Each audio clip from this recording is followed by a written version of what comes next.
할렐루야. 하나님의 은혜가 우리 가운데 함께하기를 예수의 이름으로 축원합니다. 우리 함께 인사하겠습니다. 반갑습니다. 환영합니다. 축복합니다. 사랑합니다. 우리가 살아가는 동안 수많은 위기의 순간들이 닥쳐올 때가 있습니다. 어려운 일이고 또 힘든 일이고 고난의 일들이 우리 앞에 산적해 있었을 때 우리는 낙심하게 됩니다. 그러나 이 위기는요, 또한 우리에게 기회가 될 수 있어요. 위기라는 한자는 위태할 위와 배틀기, 여기에서 기는 기회할 때 그 기자입니다. 그러니까 어려운 가운데서도 우리는 위태한 가운데서도 위협의 순간에서도 기회를 잡을 수 있다는 것인데, 실제로 그런 일들이 역사 가운데 많이 일어납니다. 1997년 한국이 굉장히 큰 어려운 위기에 놓이게 되었었죠. IMF 사태, 국가 부도의 날을 맞이하게 됩니다. 그런데요, 그때도 기회를 잡아 더 크게 경제적으로 많은 재물을 확보하는 사람들이 있었어요. 리먼 사태라고 세계적인 금융 위기를 초래했었던 미국발 금융 사태가 일어났었거든요, 위기가. 근데 그때도요, 새로운 상품에 투자함으로 인하여 그 위기의 순간에 더 많은 부를 차지하는 사람들이 있었습니다. 그들은 시대를 읽었고, 그 다음에 상황을 읽었고, 어떻게 자기가 대처해야 되는지 생각을 한 겁니다. 그런데 우리는 시대를 읽는 사람이 아닙니다. 우리는 하나님의 마음을 읽고 말씀을 읽고 이 땅에 하나님의 뜻이 무엇인지를 깨달아 세우고 증거하는 자들이에요.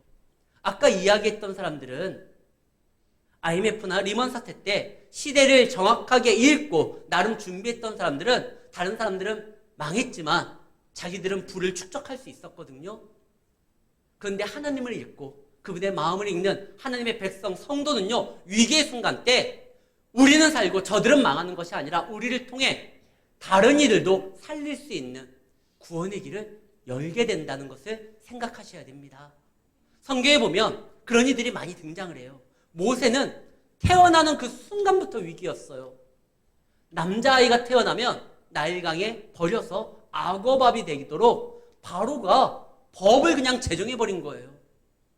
태어나는 순간서부터 위기였지만 그 위기 가운데 그를 사랑하고 품고 기도했었던 그의 어머니, 부모님의 기도가 있었고, 그를 위하여 항상 기도로 나아갔었던 그의 누이 미리암이 있었고, 그래서요, 하나님께서 모세를 잘 훈련시키잖아요.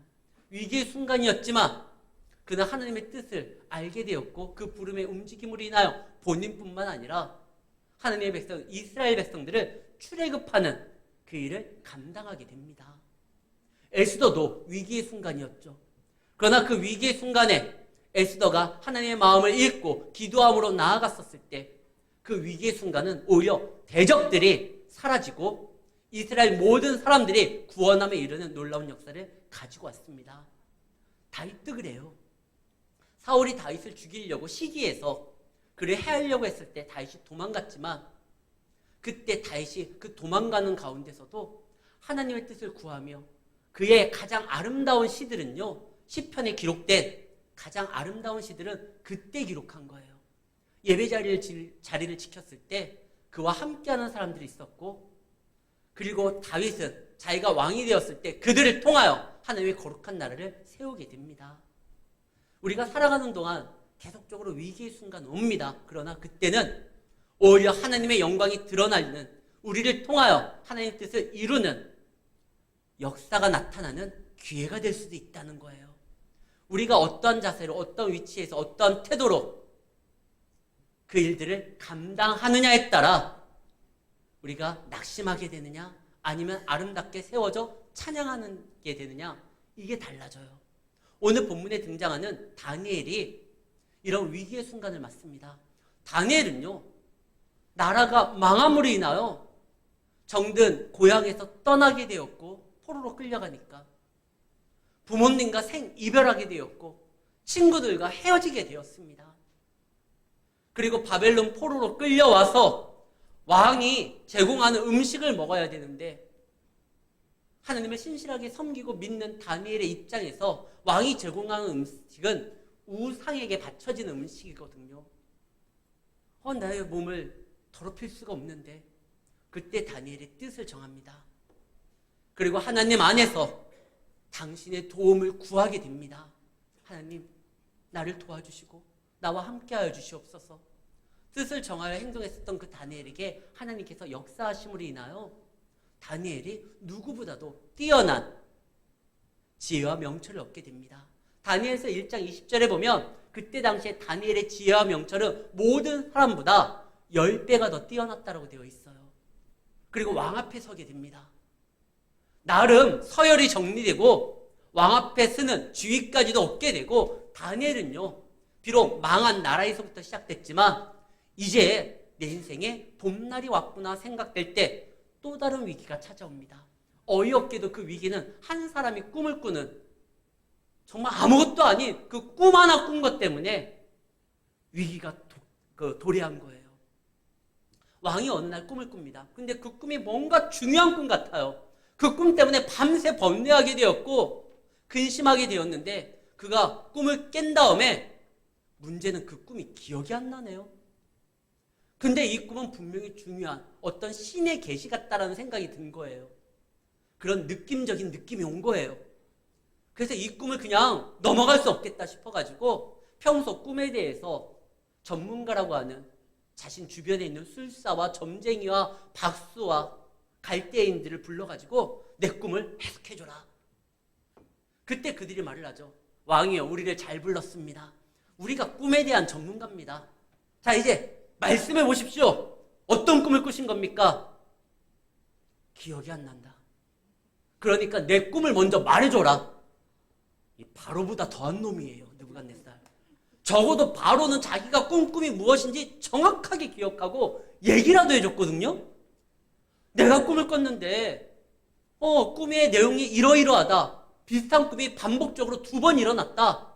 바로는요, 자세하게 자기 꿈을 기억했어요. 근데 느부갓네살 왕은 자기가 꾼 꿈이 무엇인지 기억이 안 나요. 그리고 해석하라는 거예요. 너무 답답한 거예요. 왕이요, 알겠으니까 정말 해석할 테니까 꿈 좀 얘기해 주세요. 기억 안 난다니까. 그러니까 내 꿈을 먼저 너희들이 말해줘라. 이 술사와 점쟁이들과 이 박수들이 답답해가지고, 왕이요, 정말 이거는 누구도 못합니다. 이 땅에 있는 누구도 그것을 해결해 줄 수 있는, 왕의 질문에 대해서 답해 줄 사람이 없습니다. 혹 있다고 하면 육체에 거하지 아니하는 신만이 그것을 할 수 있을 것입니다. 이거 못하는 겁니다. 그래? 그렇다면 너희들이 내 꿈을 보여주지 못한다고 하면, 말해주지 못한다면, 기억나게 못하게 한다면 죽는 것밖에 다른 길은 없다. 그리고 죽여요. 와, 진짜 제국을 다스린 이 왕이 그 안에 있는 모든 생사 여탈권을 자기가 가지고 있다고 해서 그렇게 휘두르는 거예요. 근데 그 주변에 있었던 박수와 술객들과 점쟁이들만 죽는 것이 아니라 다니엘과 그의 친구들도 죽게 됩니다. 그때 다니엘과 그의 친구들은 요직에 앉아있지는 않았어요.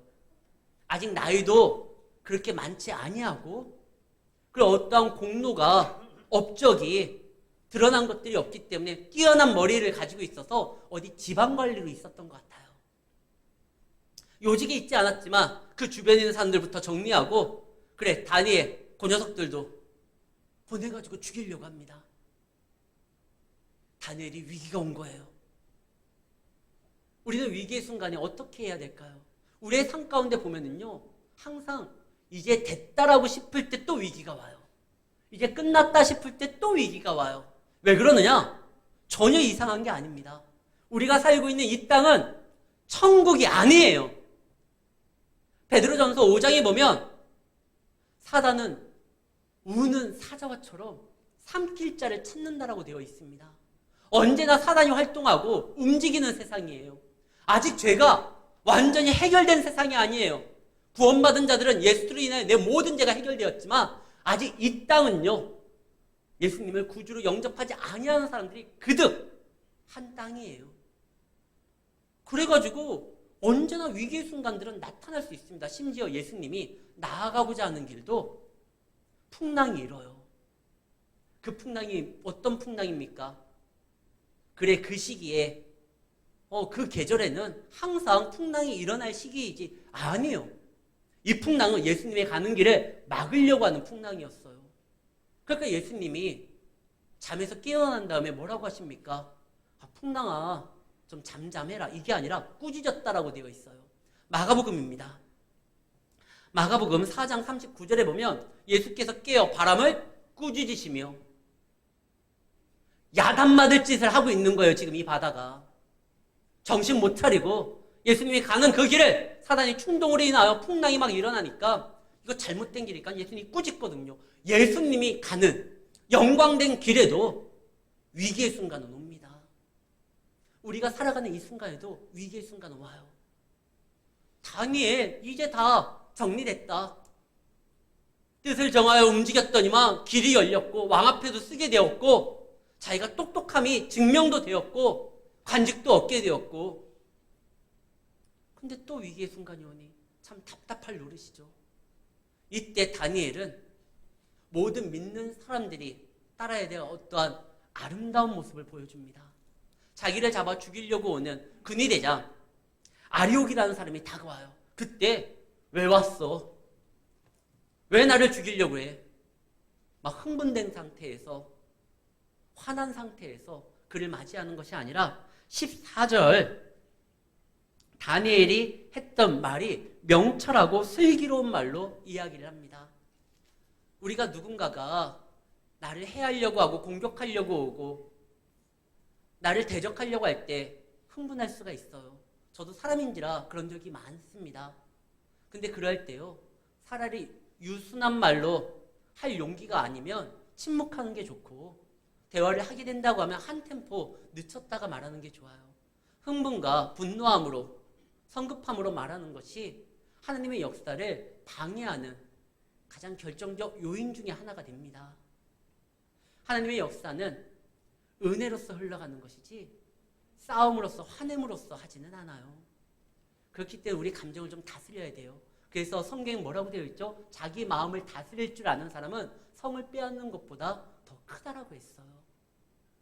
어쨌든 지금 다니엘은 어찌 보면 지금 화날 그리고 좀 이렇게 분노할 그런 입장이에요. 자기가 뭘 잘못했는데 현장에 있지도 않았고 근데 그냥 다 잡아 죽이겠다고 왕이 사람들을 보내는 거예요. 그때 그는 지혜롭고 슬기로운 말로 유순한 말로 이 자기를 잡으러 오는 죽이러 오는 사람에게 이야기를 합니다. 예전에 다니엘이 이랬던 적이 또 한 번 있었죠. 왕의 음식을 거절할 때 그냥 거절하면 나는 하나님의 자녀입니다. 이 더러운 거 먹을 수 없습니다. 그랬으면 그 책임을 맡고 있는 환관장이 뭐 이런 녀석이 있어? 이 녀석은 그냥 볼 것도 없다. 감옥에 쳐넣어라. 굶어 죽게 하라. 뭐 이럴 수도 있는데 그때 다니엘이 유순한 말로 그에게 부탁하는 형식으로 이야기를 합니다. 나리, 저는 하나님의 백성입니다. 우상의 음식을 먹을 수가 없습니다. 근데 제가 그렇게 되면 자칫 저를 관리할 책임이 있는 나리에게 불똥이 튈 수도 있으니까 열흘간만 저에게 기회를 주십시오. 왕의 음식을 먹는 자들과 우리는 채소하고 물만 먹겠는데 우리를 여루에 비교해서 우리가 저들보다 뭔가 못하다거나 영양이 좀 부족한다거나 이런 모습이 보인다고 하면 우리는 먹겠습니다.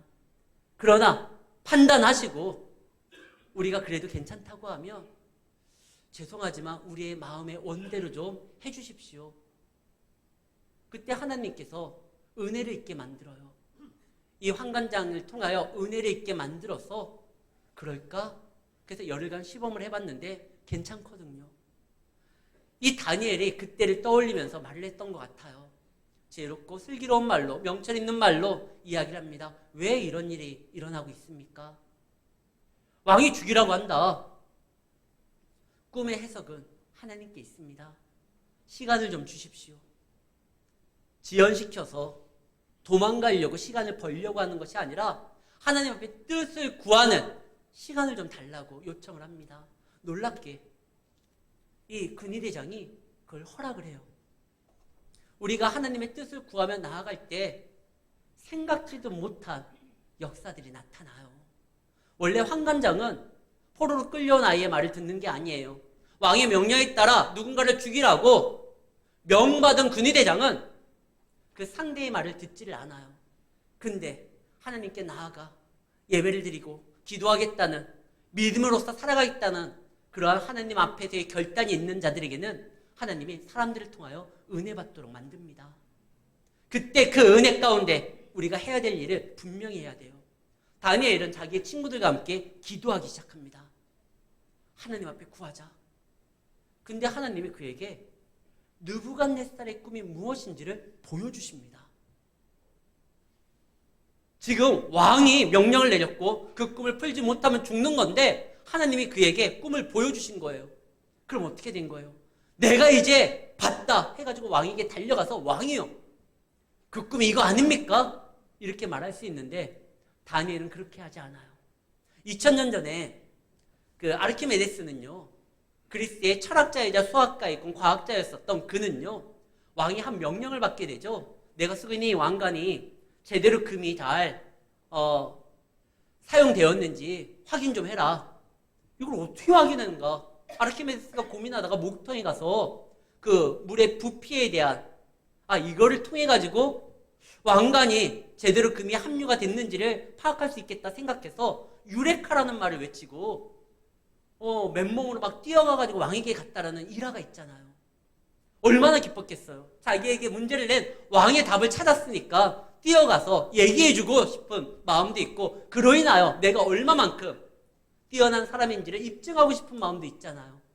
근데 다니엘은 19절에 보면 이에 이 은밀한 것이 밤의 환상으로 다니엘에게 나타나 보임에 다니엘이 하늘에 계신 하나님을 찬송한다.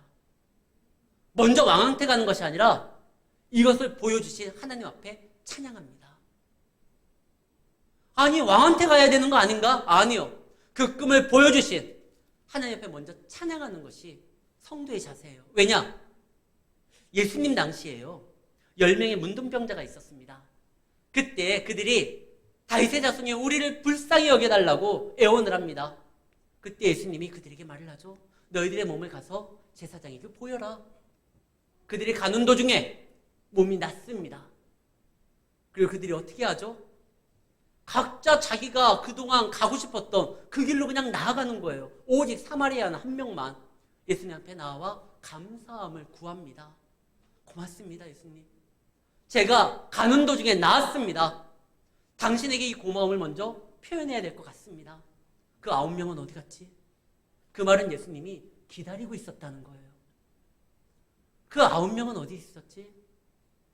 그러면서 그에게 말을 하죠. 너의 믿음이, 이 모든 것이 예수님의 은혜로서 이루어진 것을 고백하는 너의 그 믿음이 너를 구원하였다 말을 해줘요. 지금 다니엘이 환상을 보게 됩니다. 이거에 대해서 왕에게 뛰어가는 것이 아니라 자기에게 보여진 그 하나님 앞에 감사함으로 찬양을 하게 됩니다. 그때 하나님이 그를 통하여 더 놀라운 일들을 이루시는 것이죠. 우리는 어떤 위기의 순간 때 기도해야 되고, 그 기도를 통하여 일이 열려졌었을 때 그에 대해서 안도하고 우리가 만나야 될 누군가를 찾아가는 것이 아니라 우리를 인도해 주신 그 하나님 앞에 감사함으로 먼저 나아가야 돼요. 왜냐? 감사가 더 큰 감사를 가지고 옵니다.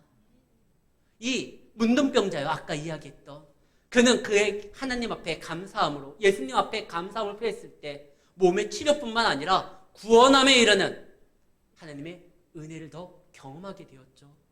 다니엘은 이 한 번의 문제 해결로 하나님과의 관계를 끊으려고 하는 것이 아니라 더 큰 감사로 나아가기 위해서 그분 앞에 기도합니다. 찬양합니다. 아직 이 일이 어떻게 될지를 몰라요. 왕에게 왕이요, 혹시 이런 꿈 아닙니까? 라고 했을 때 왕이 맞다.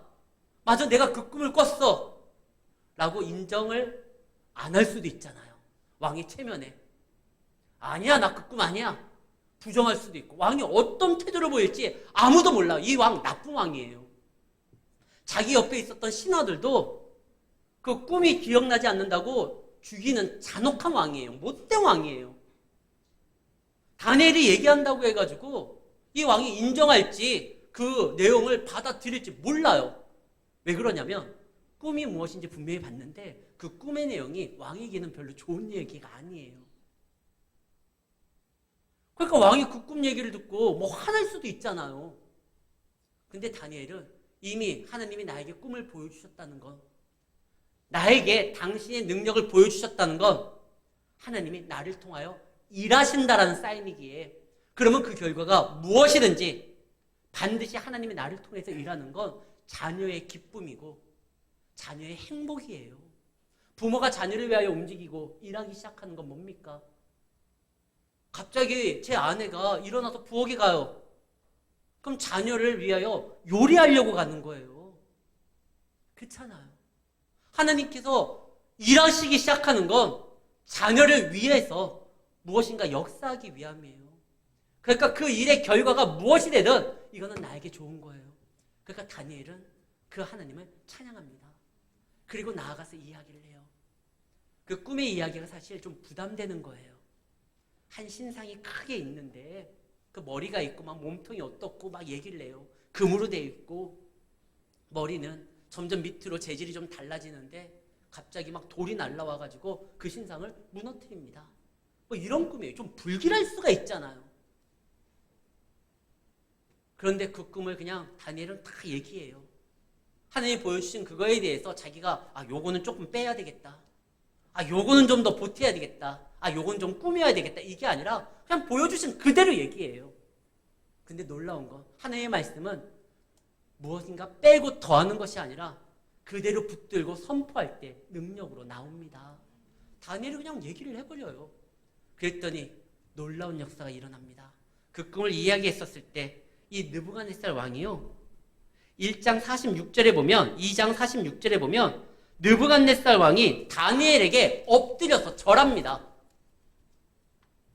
있을 수 없어요. 오히려 다니엘이 그 말을 전하고도 이제 어떻게 될지 모르겠는데, 혹 불안할 수도 있었을 텐데 다니엘은 불안하지 않았어요. 혹시 이 꿈을 말함으로 인하여 내가 죽게 될지언정.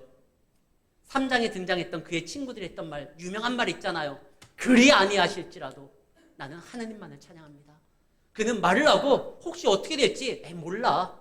주님께서 역사하겠지. 근데 그 역사는 자신의 생각을 뛰어넘습니다. 그 왕이 다니엘에게 절해요. 야, 너 진짜 대단하구나. 너의 하나님을 나도 찬양한다. 온 세상에 그런 신이 없다. 우리 성도에게 위기의 순간들이 있습니다. 그러나 그 순간은 오히려 우리로 하여금 역사의 중심 가운데 나아가 하나님을 증거하고 선포할 수 있는 기회를 만들 수도 있습니다. 지금 이 위기의 순간이 다니엘이 지방관직에 있다가 이제 이 대제국의 중심에서 활동하며 하나님의 역사를 드러낼 수 있는 그런 계기가 마련되는 순간이 되어요. 우리에게 혹시 위기의 순간이 옵니까? 당황하지 마십시오. 참새 한 마리가 팔리는 것도 하나님의 허락 없이는 일어나지 않습니다. 하나님의 자녀가 살아가는 모든 순간에 나타난 일들은 하나님의 허락 가운데 있다는 건 하나님께서 모든 것을 주장하신다는 거예요. 이때 우리가 해야 될 건 하나님 앞에 기도하는 것이죠. 그런데 다니엘이 이렇게 왕에게 목숨 내걸고 하나님의 말씀을 증거하고 선포했는데, 뜻을 정하여 행동했는데, 아버지께 간구하면서 나아갔는데 나타난 결과가 좋은 거잖아요. 자기만 좋은 것이 아니라 왕도 좋은 거예요. 왜? 이후에 왕이 어떻게 행동해야 될지 미리 알려준 거니까요. 근데요, 그 왕이 또 자기를 죽이려고 합니다. 자기가 기억나게 해준 그 꿈 있잖아요. 그 꿈을 악용해서, 방금까지는 2장에서 하나님을 찬양하다가 3장에서는 그 꿈을 자기가 더 포장해가지고요, 아예 금으로 머리서부터 발끝까지 쫙 만들고, 야, 여기에 절해. 절 안 하면 불덩이에 집어넣을 거야. 야, 좀 섭섭하지 않아요? 좀 왕에게 좀 너무 실망스럽지 않아요? 자기가 기억나게 한 그 꿈, 그리고 그 꿈의 내용도 잘 설명해줬는데, 그래서 하나님을 찬양했는데 오히려 그 꿈을 악용해서 믿는 사람들을 해하려고 하는 그 왕, 정말 못됐잖아요. 다니엘의 인생에 보면 참 나쁜 왕들이 많아요. 자기를 죽이려고 자객을 보내, 절하지 않으면 불에다가 집어던져, 그 다음에 악한 다른 신하들의 꾀임에 빠져가지고 어리석게 판단하여 또 왕이 자기를 사자굴에 집어던져. 정말 서운할 것 같아요. 그런데요, 다니엘은 서운해하지 않아요. 어떻게 이럴 수가 있죠? 솔직히 얘기해봐요.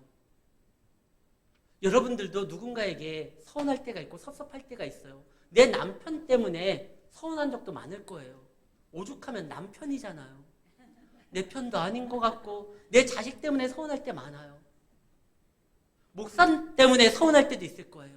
구역장, 구역 식구에게 서운할 때가 있을 거예요. 왜 서운해합니까? 그가 나와 가까이 있는데 그에 대한 기대치가 있어요. 근데 그 기대를 충족시키지 못할 땐 서운할 때가 있어요. 저는요, 저기 옆에 있는 포도원교회 성도들한테 안 서운해요. 그 교회 장로님들한테 섭섭한 것도 없어요. 아니, 누군지도 몰라요, 솔직히. 근데 우리 교인들한테는 때로는 제 마음을 몰라줄 때 서운할 때가 있어요. 여러분들도 그럴 때가 있을 거예요. 우리 구역 식구들에게도, 우리 교인들에게 서운할 때가 있을 거예요. 우리 가족에게 서운할 때가 있습니다. 욥도 마찬가지예요. 욥하면 누굽니까? 동방의 의인이었어요. 욥은요, 너무 멋있는 사람이에요. 그에게 큰 환난과 고난이 왔었을 때 그가요, 했었던 말, 하나님을 저주하고 죽이라고 그런 말을 들었을 때도 무슨 소리냐? 주신 자도 하나님이요, 취하신 자도 하나님이니 하나님께 영광을 돌린다. 엄청난 사람이죠. 근데 그 욥이요, 욥기 30장 1절에 보면 욥 같지 않은 행동을 보입니다. 뭐라고 하느냐? 하도 그가 이렇게 공격을 당하니까 그 데미지가 쌓였나 봐요.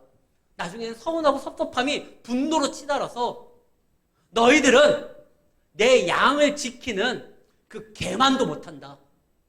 이게 쌍욕이잖아요. 엄청난 욕이잖아요. 욥이 그랬어요. 어떻게 욥이 그런 말을 합니까? 사랑하는 아내가 자기를 저주합니다. 믿었던 친구들이 자기에게 말로써 공격합니다.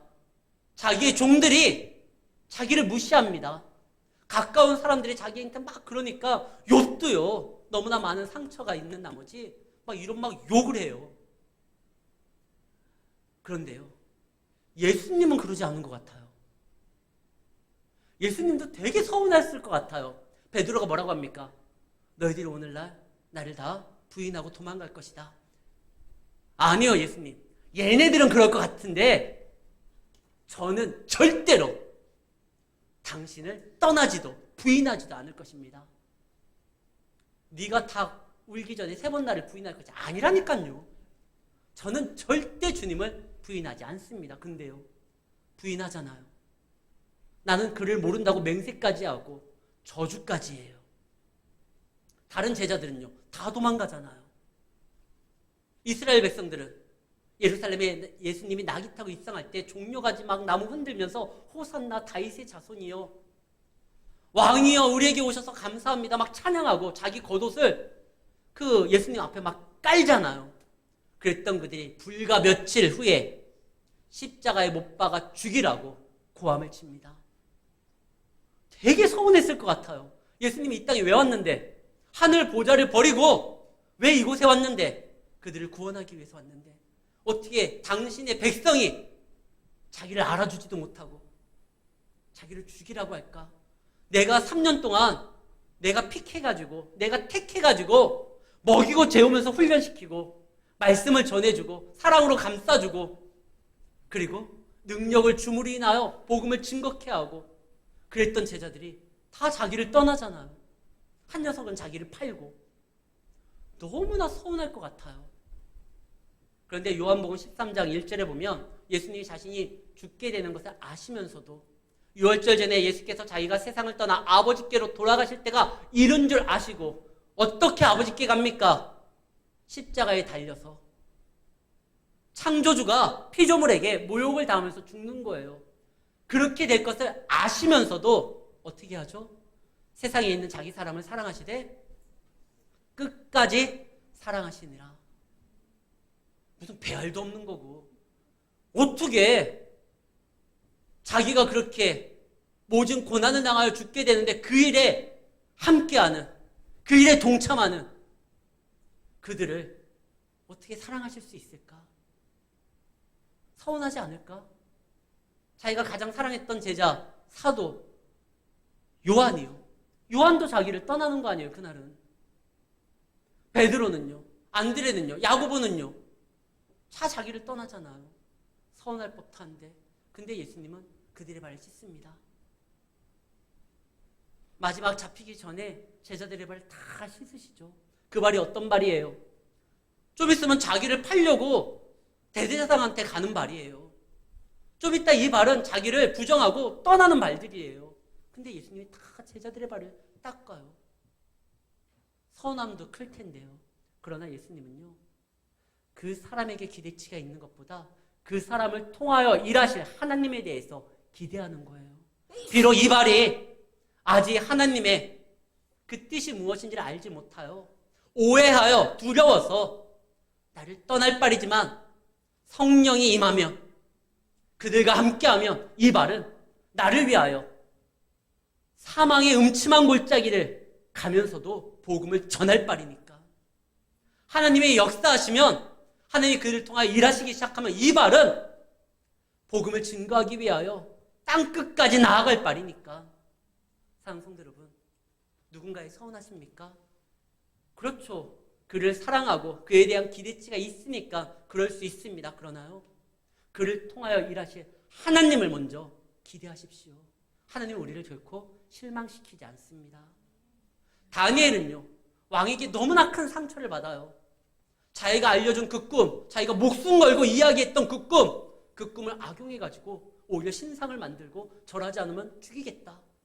또 속아가지고 자기를 또 사자굴에다 던지기도 하고. 그래도 다니엘은 그럼에도 불구하고 그들을 통하여 일하실 하나님을 기대하니까 실망하는 것이 아니라 감당하게 됩니다. 결국 느부갓네살도 다니엘을 사자굴에 던졌던 다리오 왕도 내가 이제 알았다. 하나님만이 참 신이구나. 그만을 내가 찬양한다. 결국 그들의 입에서 그 말이 터져 나와요. 다니엘은 하나님을 신뢰합니다. 여러분들은 누구를 신뢰합니까? 혹 서운한 마음이, 섭섭한 마음이 없을 수 없어요. 저도요, 우리 가족에게, 자녀에게, 내 아내에게 때로는 서운할 때가 있어요. 그러나 그 마음을 지속하는 것이 아니라 그럼에도 나를 사랑하고 나를 아끼기 위해서 그렇게 말한다는 것을, 그리고 하나님께서 저들을 통하여 일하신다는 것을 알기에, 그들과 함께하는 하나님을 신뢰하기에 버티고 또 이겨내고, 그러다 보면 또 감사하게 됩니다. 위기의 순간이 왔었을 때 너무 좌절하지 마십시오. 하나님 앞에 나아가 그분께 뜻을 구하면 그 위기는 오히려 우리가 하나님을 드러내고 나타낼 수 있는 역사의 현장에 등장하게 되는 계기가 되고 무대가 될 것이며, 그때 우리는 하나님을 찬양하고 우리를 통하여 일하시는 하나님으로 인하여 주변 사람들이 인정하게 됩니다. 혹 또 누가 나의 기대치를 또 나타내지 못함으로 인하여 나로 하여금 섭섭하게 될 때 너무 섭섭해하지 마세요. 사람은 그럴 수밖에 없어요. 그러나 예수님은 제자들에게 기대합니다. 아니, 엄밀히 따지면 제자들을 통하여 일하실 하나님 앞에 기대치가 있기 때문에 그가 움직이시며, 그래서 예수님은 제자들에게 막 분노하기보다 안타까워하셨어요. 이들이 이런 거 아직 하나님의 말씀에 대한 깊은 깨달음이 없으니까. 그래서 그들을 위하여 오히려 기도하셨고, 안타까워하실수록 그들을 위하여 더욱더 품어주셨고, 그러니까 그들이 세워지잖아요. 그래요. 우리는 하나님 안에서 실수하지 않는 하나님이 우리를 광주 평강교회라는 이름 하에 여러분들을 모아주셨습니다. 그렇다고 내 주변에 있는 분들은 혹 서운한 부분이 있다 할지라도 그를 통하여 일하실 하나님의 역사가 있음을 기억하고, 지금 혹시 오해가 있어서 그런다 할지라도 이를 넘어선다고 하며 더욱더 하나님 안에서 그분의 은혜를 나눌 수 있는 누구보다도 가까울 수 있는 동료가 되는 거예요. 사도 바울이 그렇습니다. 그에게 마가 요한은 너무나 서운한 친구예요. 그러나 나중에 그가 하나님의 역사로 다시 한번 세워졌을 때 바울이 그런 말을 하죠. 마가는 나에게 필요한 동료다. 그 때문에 가장 함께하고 있었던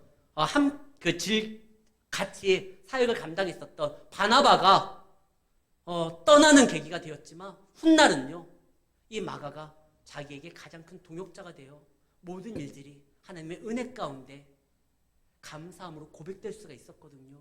사랑하는 성도 여러분, 다니엘은 실망하지 않았습니다. 다니엘은 살아계신 하나님을 믿고 의지했기에 그가 일하신다고 하면 원수도 변하여 친구가 된다는 걸 알았기에 그 자리를 지켰습니다. 위기의 순간이 옵니까? 오히려 우리를 통하여 일하시는 하나님을 바라보므로 그것을 기회로 삼는 우리 성도님들이 되시고 그 안에서 늘 승리하시는 주님의 자녀가 되기를 예수의 이름으로 축원합니다.